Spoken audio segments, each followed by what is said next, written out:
right, we're back with a continuation of our discussion about Series 3, the Water Triple. We've added a fresh face who is standing in the middle. It's Ryan Brassaw, a professional retriever trainer from Native Son Retrievers. Hi, Ryan. Hello, Tara.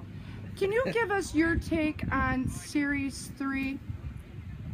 Yeah, I was just throwing the middle bird, and you know, the wind's somewhat downwind, but you'll get a little shift towards the dead bird station, and then you may get a little puff towards the flyer guns. And when that happens, it's trouble. I mean, big time. The harder wind is from towards the flyer guns. Yeah. Oh, From the fall towards the flyer. right. And I saw a lot of dogs that's sitting on the corner of a piece of water that they can't see. And we're sitting on the corner, throwing the bird the other way. They'd come over the dike, and I'd watch them. They were looking at us, and when they'd see that pond, they'd jump in, swim to the point, and that's where they're hunting. That rock is a point. Oh, that's very deceptive from the line. And that's what a lot of them do. So they come up, they're a little bit nervous about the tightness, and they say, water, I should be in it, Right.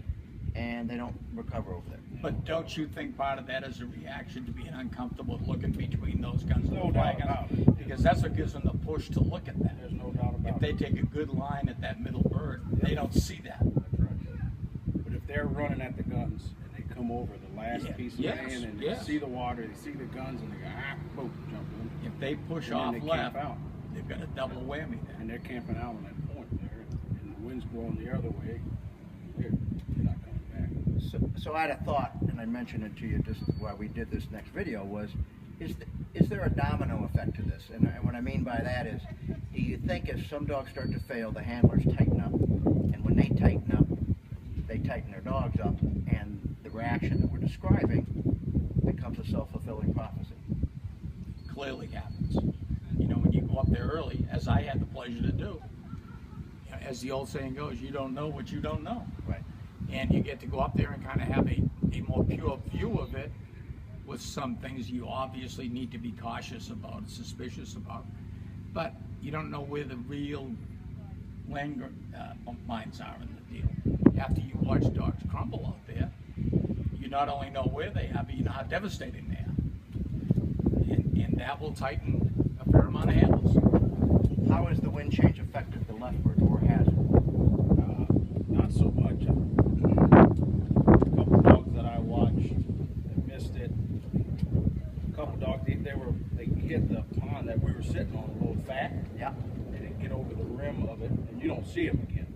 I hadn't seen a ton of them breaking down where they were earlier. I had one when I was out there that broke down short Is that in front of the water? in front of the last piece of Re-entry. water and on the side of the pond that I was on. Right.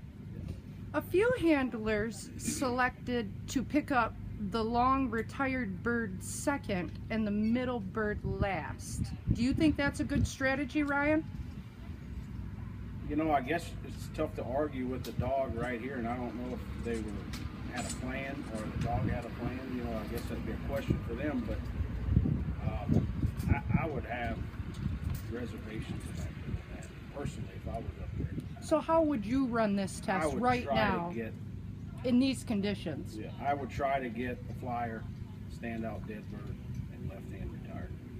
That's the way I would try to get it. Because I think you could get some dogs that punched out there to the left hand retired and you can get even a little more nervous about trying to slide it back in there and just check out. I mean, they can go for a long ways deep. So, yeah, even dogs that were hunting this fall were hunting deep. We did see a lot of I that. think it'd be tough to get them in there, don't you think? Absolutely.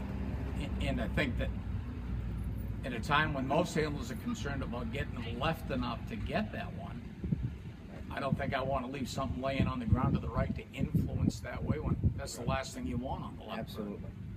Yeah, going for that left. You need to push off the middle bird to help you get left on the left bird. That would be. Well, great. Anything else to add about Series 3? I think the judges are in control here. They've got lots of them in the book. I need to make one clarification. On the initial introduction, you introduced me as a 40-plus year amateur, train my own dogs.